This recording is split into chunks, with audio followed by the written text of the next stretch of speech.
কমছেই না হামের ব্যাপকতা, সাথে নিউমোনিয়া। সিলেট ও ময়মনসিংহে আরও 2 শিশুর মৃত্যু। ডিম, সবজি সহ নিত্যপণ্যের দামে বাজারে আরও অস্থিরতা, বিক্রেতাদের নানান অজুহাত। বেশি বিপাকে নিম্ন ও মধ্য আয়ের মানুষ। প্রধানমন্ত্রীর আগামীকালের সফরকে ঘিরে চাঁদপুরে ব্যাপক উৎসাহ উদ্দীপনা। রয়েছে খাল খনন, ফ্যামিলি কার্ড বিতরণ সহ নানা কর্মসূচি। ঈদে চামড়া সংগ্রহ নিয়ে দুশ্চিন্তায় আড়তদাররা। ট্যানারি মালিকদের কাছে প্রচুর বকেয়া, সরকারের বেঁধে দেয়া দাম কার্যকরে অনিশ্চয়তা।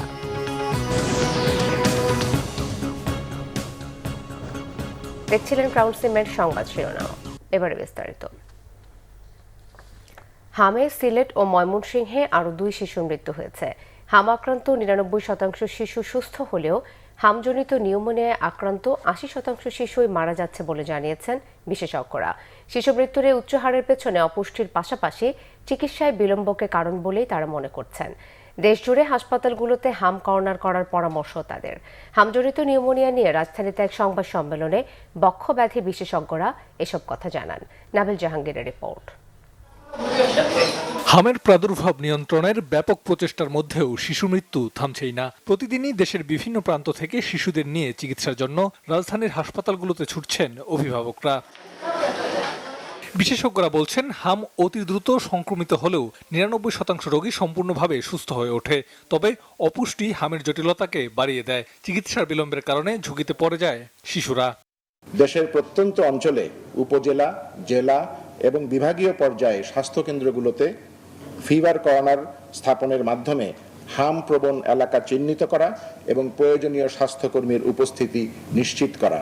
এবং ম্যালনিউট্রিশন যে সমস্ত বাচ্চাদের থাকে তাদের উপর যদি হাম হয় তাহলে জটিলতাটা অনেক বেশি হয়। তো আমাদের দেশে তো ম্যালনিউট্রিশনের একটা প্রভাব আছেই। শিশুদের জন্য হামজনিত নিউমোনিয়াকে সবচেয়ে মারাত্মক উল্লেখ করে শ্বাস প্রশ্বাসজনিত জটিলতার বিষয়ে সচেতন হতে পরামর্শ বক্ষব্যাধি বিশেষজ্ঞদের। নিউমোনিয়া কিন্তু অনবরতই একটা প্রবলেম, যেটা পাবলিকলি বা মিডিয়া আলোচনা কম, কিন্তু যখন হামজনিত নিউমোনিয়া ওই 5%-এর মধ্যে হয়, 95% ভালো হলে ওই যে 5% তার মধ্যে কিন্তু এই নিউমোনিয়া হচ্ছে, ডায়রিয়া হচ্ছে, ব্রেইনে ইনফেকশন হচ্ছে, তার অপুষ্টি হচ্ছে এবং তার যে শরীরের যে প্রতিরোধ ক্ষমতা, ইমিউনিটি, সেটা কমে যাচ্ছে। ভ্যাকসিনেশনের ফলে 93% শিশুকে কাভার করা সম্ভব হয়েছে। এর ফলে ক্রমান্বয়ে সংকট থেকে উত্তরণের প্রত্যাশা চিকিৎসকদের। নাবিল জাহাঙ্গীর, বাংলা ভিশন, ঢাকা। নিত্যপণ্যের দাম নিয়ে আবারও অস্থিরতা রাজধানীর কাঁচা বাজারগুলোয়। সপ্তাহের ব্যবধানে বেড়েছে বেশিরভাগ সবজির দাম, ঊর্ধ্বমুখী ডিমের বাজারও। এতে সবচেয়ে বিপাকে পড়েছেন নিম্ন ও মধ্যম আয়ের মানুষজন। তবে কিছুটা স্বস্তি ফিরেছে মুরগি আর চালের বাজারে। বিস্তারিত আসমা আক্তার নূপুরের প্রতিবেদনে। রাজধানীর কাঁচা বাজারগুলোতে সবজির দামে যেন আগুন। প্রায় সব সবজি বিক্রি হচ্ছে চড়া দরে। বিক্রেতারা বলছেন, সরবরাহ কম আর পাইকারি বাজারে বাড়তি দামের কারণেই খুচরা বাজারেও বাড়ছে দাম। মেঘ বৃষ্টির কারণে বেশি, আর পানি উঠে গেছে না, কি আর সিজনের সময় তো শেষ হয়ে আসে। বর্ষাকালের দিন অনেক তো সবজির সিজন না, সব জিনিসের একটা সিজন আছে। আপনার এই বর্ষাকাল যাইলে আবার নতুন সবজি নামবো, তখন দাম কমবো, মানে আপনার সবজির দাম বাজার বেশি। বেগুন, করলা, পেঁপে, বরবটি, শসা, কাঁচামরিচ সহ কোনো সবজি 80 থেকে 100 টাকার নিচে নেই। এতে সংসারের খরচ সামলাতে হিমশিম খেতে হচ্ছে সাধারণ মানুষকে। ক্রেতাদের অভিযোগ, কয়েকদিন পরপরই নতুন অজুহাতে বাড়ছে দাম। দেখার যেন কেউ নেই।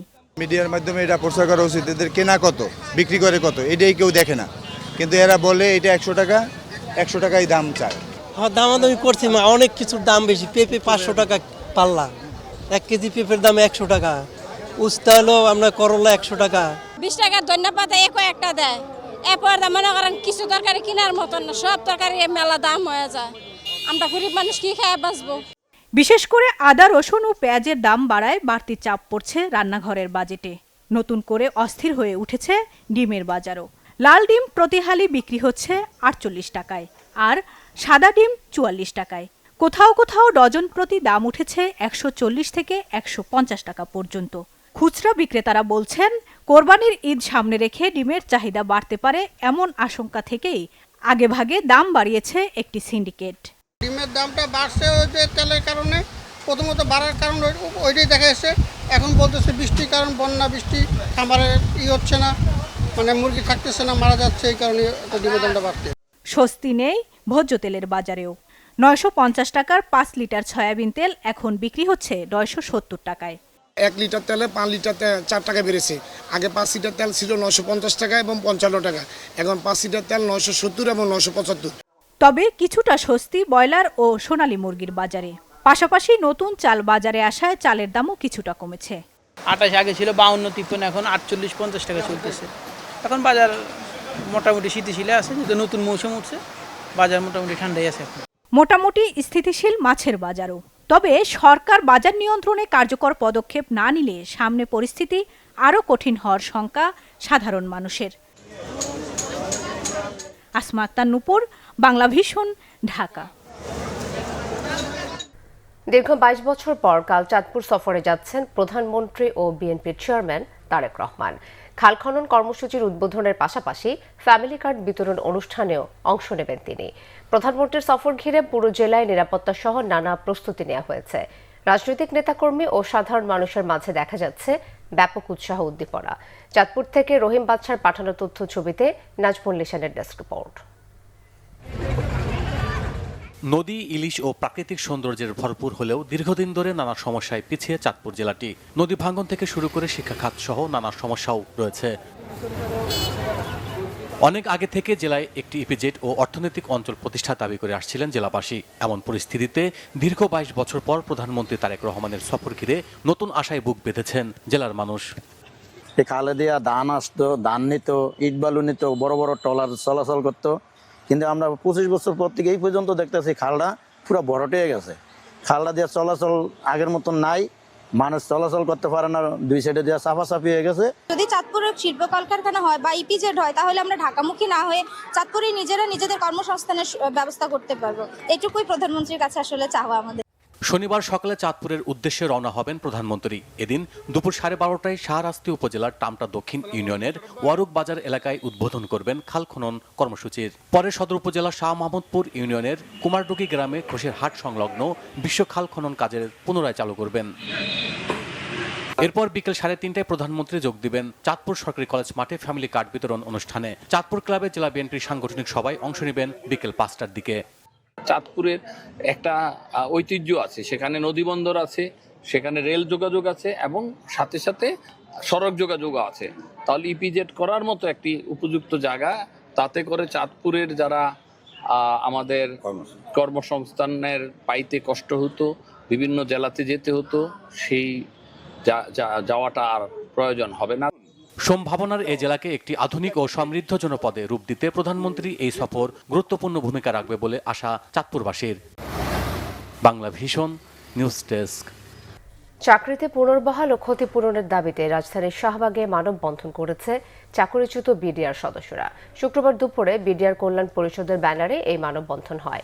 অংশ নেন চাকরিচ্যুত বিডিআর সদস্যরা ও তাদের পরিবারের সদস্যরা। তাদের অভিযোগ, অন্তর্বর্তী সরকার তাদের চাকুরিতে পুনর্বহালের আশ্বাস দিলেও ব্যবস্থা নেয়নি। তারা আশাবাদী বর্তমান সরকার বিডিআর হত্যাকাণ্ডের সঠিক তদন্ত সহ তাদের চাকরি ফিরিয়ে দেবে। মানববন্ধন থেকে 2009 সালে পিলখানা হত্যাকাণ্ডের ন্যায় বিচার চান তারা। জানান 57 জন সেনা অফিসার ও 8 জন বিডিআর সহ 74 জনের হত্যার বিচার।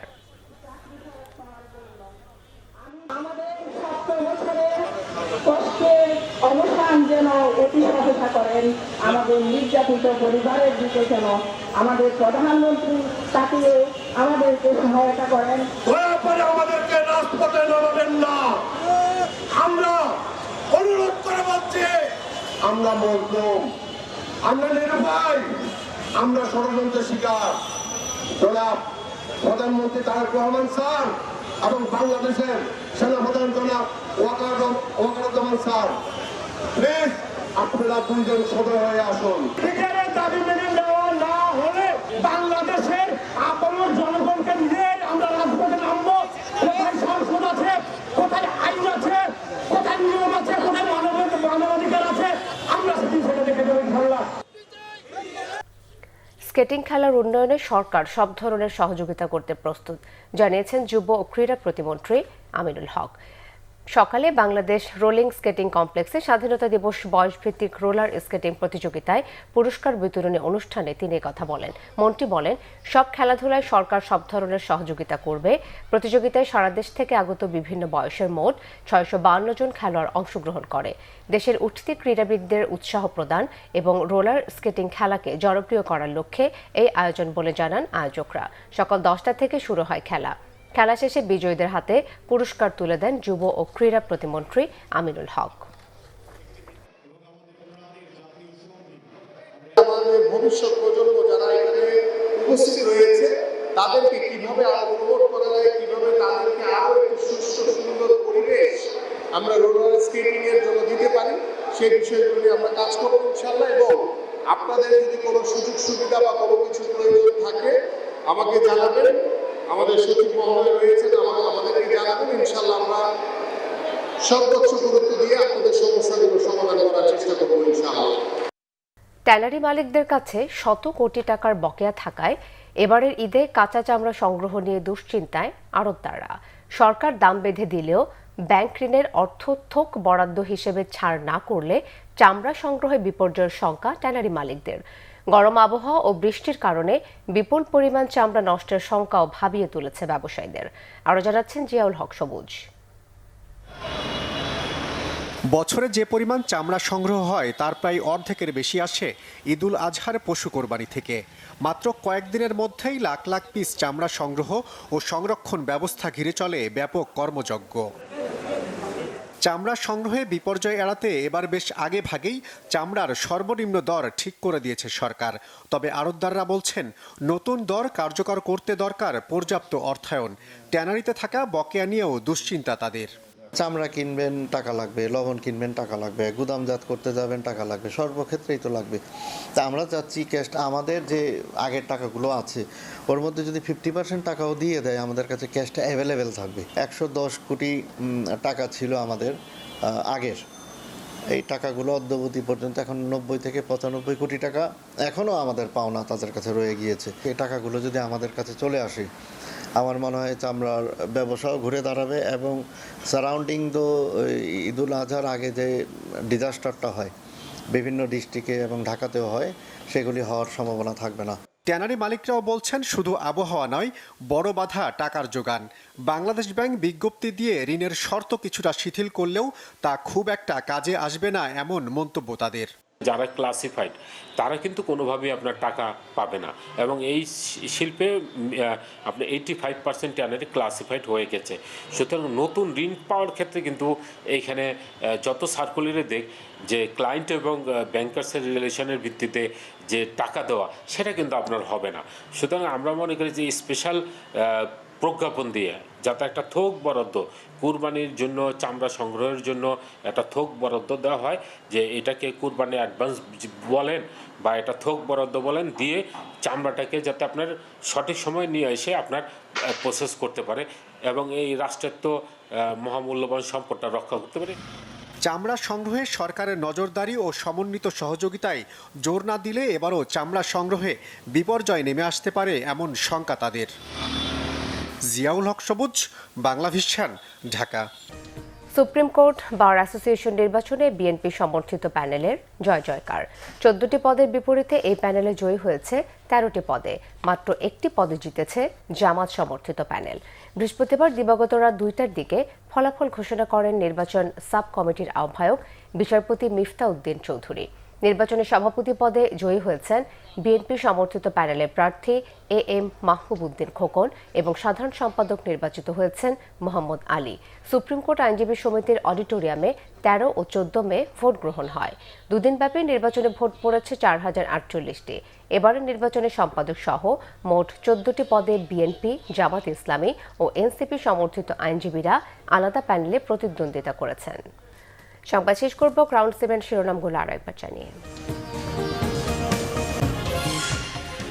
কমছেই না হামের ব্যাপকতা, সাথে নিউমোনিয়া। সিলেট ও ময়মনসিংহে আরও 2 শিশুর মৃত্যু। ডিম, সবজি সহ নিত্যপণ্যের দামে বাজারে আরও অস্থিরতা, বিক্রেতাদের নানান অজুহাত। বেশি বিপাকে নিম্ন ও মধ্য আয়ের মানুষ। প্রধানমন্ত্রীর আগামীকালের সফরকে ঘিরে চাঁদপুরে ব্যাপক উৎসাহ উদ্দীপনা রয়েছে খাল খনন, ফ্যামিলি কার্ড বিতরণ সহ নানা কর্মসূচি। ঈদে চামড়া সংগ্রহ নিয়ে দুশ্চিন্তায় আড়তদাররা, ট্যানারি মালিকদের কাছে প্রচুর বকেয়া, সরকারের বেঁধে দেওয়া দাম কার্যকরে অনিশ্চয়তা। এই ছিল এখনকার মতো পরের সংবাদ বিকেল 4টা, এর আগে 3টা রয়েছে নিউজ টপ 10 দেখার আমন্ত্রণ রইল। এতক্ষণ সাথে থাকার ধন্যবাদ সবাইকে।